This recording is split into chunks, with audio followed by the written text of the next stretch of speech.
Hello mga OFW, welcome back po sa Lucio Vlog. Kamusta po kayong lahat? Sana nasa mabuting kalagayan po ang lahat ng mga OFW, mga kapwa OFW natin sa buong mundo. Mga amo, sa pagkakataong ito ay meron po akong i-share. Ang content po natin ngayon ay kung paano kumuha ng police clearance dito sa Saudi Arabia. Ang babanggitin ko lamang sa video na ito ay yung own experience ko po sa pagkuha ng police clearance. Maybe nandito po ako sa Eastern Province ng Saudi Arabia, which is in Al Khobar. So meron po kaming limited access sa embassy, yung tinatawag nating embassy on wheels. Ano po? Ngayon, babiyahe po ako ng Hufuf dahil doon po naka-schedule ang embassy on wheels. Babiyahe po ako ng 2 hours para lang makarating po sa embassy on wheels, compare kung babiyahe po ako ng Riyadh. Ano po? Kaya ang schedule po kasi ng embassy on wheels dito sa Eastern Province ay by schedule. So pagka na-miss ko pa ito, hindi ko na alam kung kailan pa ulit mag-embassy on wheels. Kaya i-grab ko na itong opportunity na to dahil may appointment po ako ng alas 10 po ng umaga. Ano? Half day lang po sila ngayon pag Saturday. Time check, alas 7 po ng umaga ngayon. So babiyahe po ako ng 2 hours. Siguro minimum 2 hours papunta ng location po ng embassy on wheels. Ang layo no? Ganun po talaga, ganito po dito sa Saudi Arabia kasi wala po kaming naka-base na embassy dito sa Eastern Province, nasa main doon sa Riyadh. Ngayon mga OFW, mamaya na lang ibabanggitin ko po sa inyo yung mga proseso dahil malaki po ang pinagkaiba ngayon sa pagkuha ng police clearance. Kaya magandang i-share ko sa inyo dahil may experience ko, tapos i-share ko sa inyo para may idea na rin po kayo. Kasi ang pagkuha ng police clearance dito ay mahalaga, ano po? Lalong-lalo na po pag tayo ay mag-exit ay kailangan po natin kumuha ng police clearance. Optional po yun, nasa sa inyo, pero malaking bagay pag nakuha nyo yung nakakuha kayo ng police clearance para cleared po tayo sa criminal records, mga ganon. At pangalawa mga OFW, kailangan nyo rin pong kumuha ng police clearance kung sakali ay kayo nagbabalak na mag-migrate or magtrabaho sa ibang bansa. Kung may plano kayo, New Zealand, Canada, tapos Australia o saan pa mang ibang bansa na nangangailangan ng police clearance. Kaya i-grab nyo itong opportunity para kumuha ng police clearance habang hindi pa kayo busy, di ba, sa buhay ninyo dito sa Saudi Arabia. Kung may mga plano lang naman kayo, malaking bagay po, ano po. So mamaya na lang mga OFW, i-share ko sa inyo. Mabiyahe muna ako, 2 hours, ang layo. Kaya mamaya pagka natapos po ako doon, ay pag uwi ko dito, babanggitin ko sa inyo step by step kung paano kumuha ng police clearance, ano po. So mamaya na lang mga OFW, ingat.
So hello mga OFW, pasensya na kayo, medyo haggard na ako dahil malayo yung biniyahe natin. Ngayon, katatapos ko lang, nandito ako ngayon sa Al-Hasa, Hufuf.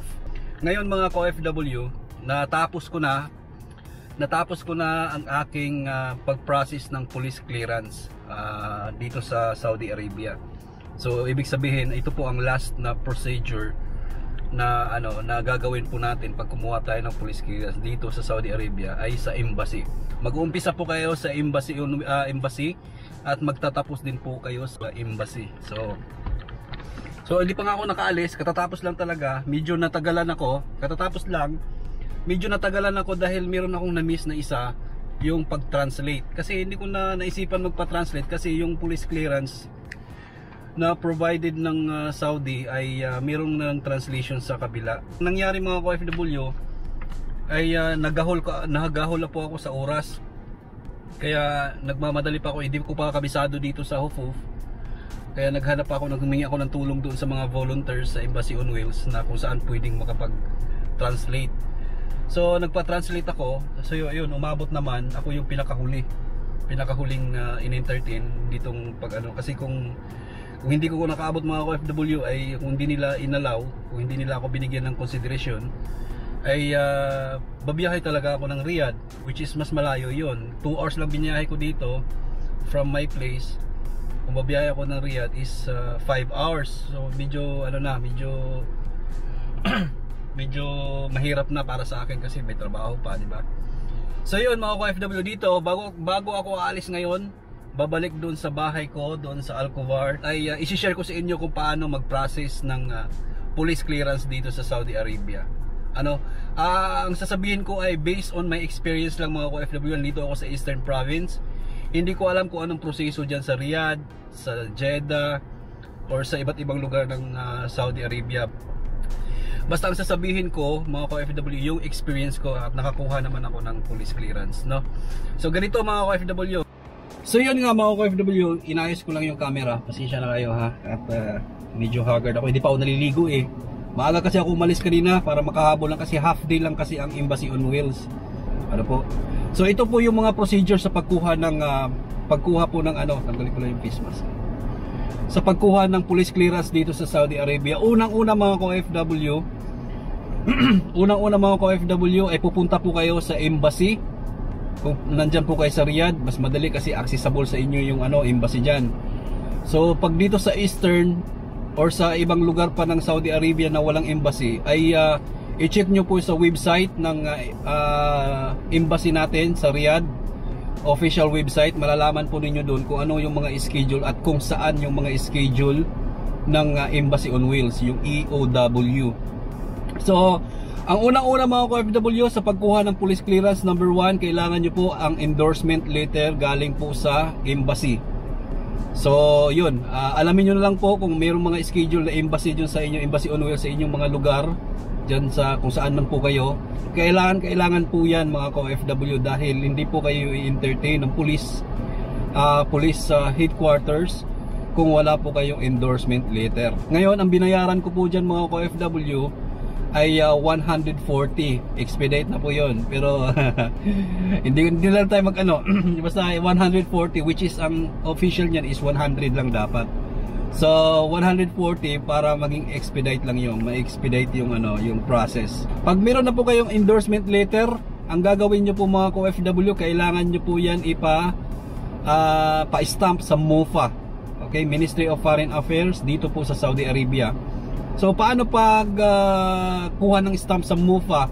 Ay bisitahin niyo po yung MOFA website. Okay, tapos book po kayo ng appointment. Ang babayaran mo po doon mga OFW ay 30. Ang babayaran niyo po ay 30 Saudi Riyals. Ang bayaran niyo po doon sa MOFA. Online din po ang pagbayad mga OFW. Habang nagbo-book po kayo ng appointment, ay at the same time magbabayad na rin po kayo ng 30 Saudi Riyals. So pupuntahan niyo po yung appointment ninyo mga OFW, dadalhin niyo po yung endorsement letter, tapos gagawin po doon ay ilalagay yung stamp ng MOFA. So pagkatapos ninyong yun po yung number 2 mga OFW. So ngayon pagkatapos ng MOFA may stamp na, ay pwede na po kayong mag-book ng appointment sa police. Paano mag-book ng appointment sa police mga OFW? Gamit po yung AbShare natin. Mag-login po kayo doon sa AbShare natin. Okay? Tapos nandun po yung pag-book ng appointment sa police station. So number 3, mag-book po kayo ng appointment sa police station. Pagkatapos niyo ma-book mga OFW, pupuntahan niyo yung appointment ninyo. Dalhin nyo po yung endorsement letter with stamp from MOFA. Huwag po kayong maglito mga OFW. Tapos pagkatapos po nun mga OFW ay makukuha nyo agad yung police clearance. Makukuha nyo po yan. Ipapakita ko po sa inyo kung ano po yung hitsura ng police clearance. Meron pa akong kopya kasi nagpa-tawag dito Ayan mga ka-OFW. Ito po yung police clearance. Ano? Digital na po siya mga ka-OFW. Iba po yung police clearance noong mga nakaraan. Siguro last 2 years or last year, hindi ako sure. Kasi meron ako mga kaibigan na kumuha ng police clearance before, ay kailangan pa nila bumalik ng after 1 week para kunin yung police clearance nila. Pero iba yon kasi manual. Ngayon mga ka-OFW, since na digital ngayon, at pag request mo, ang hanapin lang sa'yo doon sa police clearance ay yung appointment mo. Tapos ipiprint na lang nila agad yan with the signatures, official signatures, stamp. Ano po? Tapos pupunta po kayo ng pagkatapos ng mga ka-OFW, meron na. Okay, babalik po kayo doon sa MOFA. Okay, Ministry of Foreign Affairs. Gagawa ulit kayo ng kung ano po yung procedure na ginawa ninyo doon sa endorsement letter sa MOFA, ganun din po ang procedure. Ganun din po ang proseso. So ang gagawin nyo po ay babalik po kayo sa MOFA website. Tapos mag-book na rin po kayo ng appointment ulit. Magbabayad another 30 Saudi Riyals. Ano po? Para ma-stampan po yung police clearance. Katulad nito mga ka-OFW, katulad po nito ay may stamp. Ayan, may stamp. Ito po yun. Ito Xerox copy na lang to, pero ito yung official stamp ng MOFA. Ano po mga ka-OFW? Sasummarize ko na lang mamaya. Pasensya na po kayo, medyo madaldal ako ngayon. Natutuwa lang ako kasi nakakuha na ako ng police clearance. So yun mga ka-OFW, pagkatapos nyo po madala, makuha na po ito. Okay, pumunta na kayo sa MOFA, nagbayad kayo ng 30 Saudi Riyals, may stamp na. So ang gagawin nyo po mga ka-OFW sa last stage ay babalik po kayo sa Philippine Embassy.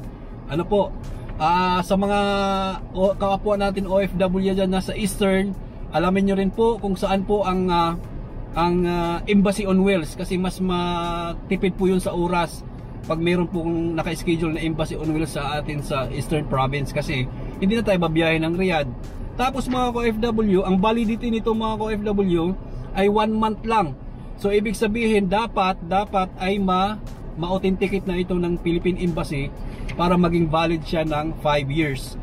Kaya maproseso yung pagkuha ng pag-process ng police clearance, dapat asikasuhin nyo agad bago ma-expire, kasi alam mo na, babalik kayo sa zero.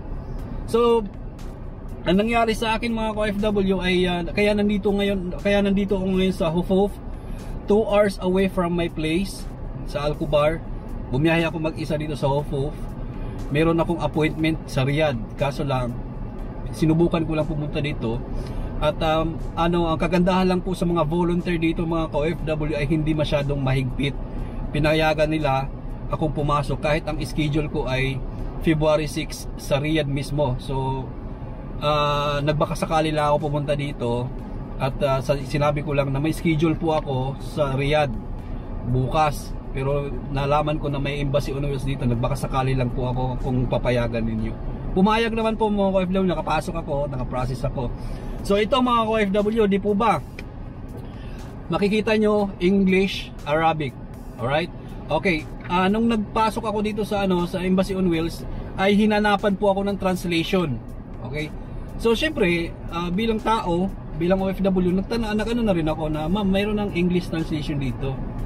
So ibig sabihin mga ka-OFW, nakatranslated na sa English tapos Arabic dito, di po ba? Tapos yung mga top mark mo ay mga na rin yan, may mga English tapos Arabic. So mga ka-OFW, meron po ditong requested by, basta merong requested by and purpose, ay Arabic lang siya, walang English. Kaya yun mga ka-OFW, pati yung ID number natin, yung ikama, ita-translate din ng English. So hindi ko po kabisado dito sa sa Hofof. Bago lang ako dito, kumbaga dayo lang. Siyempre hindi ko kabisado saan yung mga translation dito, translators. So humingi na rin ulit ako ng tulong sa mga volunteers na nandito sa mga Embassy on Wheels. Shout out po sa inyo mga kabayan. Sa mga volunteers po ng Embassy on Wheels, ay talagang saludo po ako sa inyo. Yun po ang masasabi natin, na instead na pahirapan po yung mga OFW, ay nandun sila as volunteers para tulungan, hindi para mapabigat yung pag-process. Kaya saludo po ako mga OFW. So yun mga OFW, humingi ako sa kanya ng tulong kung paano, kung saan ang pwede makapag-translate dito.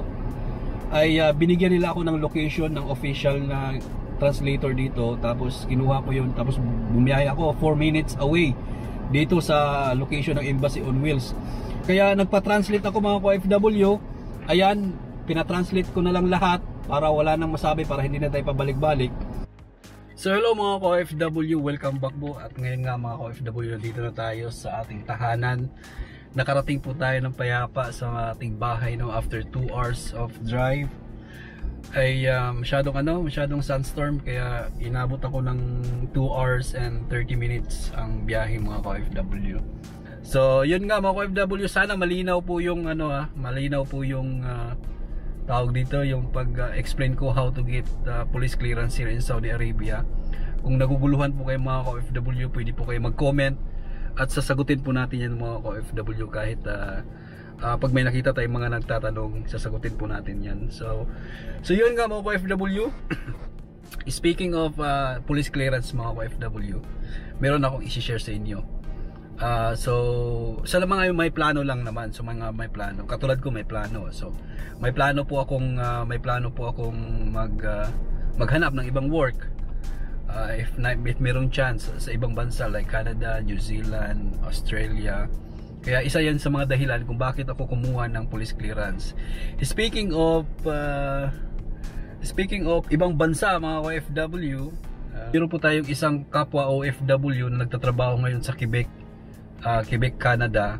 Meron siyang sariling website mga OFW na ginawa para tumulong sa ating mga OFW katulad ko, na nag-subscribe ako sa kanyang tawag dito, yung website na free. Ilagay nyo lang po yung email address ninyo doon, tapos mo lang itong tawag dito, i-follow nyo lang po yung kanyang YouTube mga OFW. Ito po yung YouTube niya.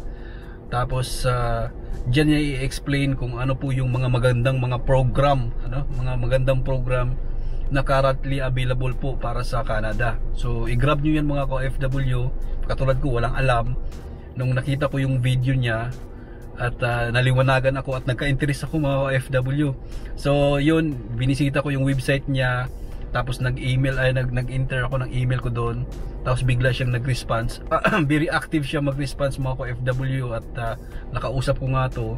At tinulungan niya ako mga ka-OFW kung paano gumawa ng CV or resume na Canadian format. So yun mga ka-OFW, if meron kayong time, bisitahin nyo po itong YouTube na to. Tapos itong website na ito, bisitahin nyo mga ka-OFW. Hangarin lang po niyan tumulong sa ating mga kapwa OFW kagaya ko, natulungan niya. So i-push nyo yan mga ka-OFW. Tutulong siya ng walang kapalit mga ka-OFW. Kaya suportahan po natin yung vlog niya, dahil mas marami pa siyang nakahandang mga topic regarding how to immigrate or how to migrate to Canada. So yun mga ka-OFW, malaking bagay sa atin yan. At hindi natin kailangan magbasa ng magbasa. At least nandyan po siya, katulad niya mga ka-OFW na handang tumulong at ibibigay sa atin yung mga information. At gumawa pa siya mismo ng sarili niyang website dahil programmer po ito. Nasa IT industry po siya. At shoutout na rin po kay JTV Canada Vlog. At yon si Sir Joben, shoutout po sa inyo. Maraming salamat sa pagtulong sa akin.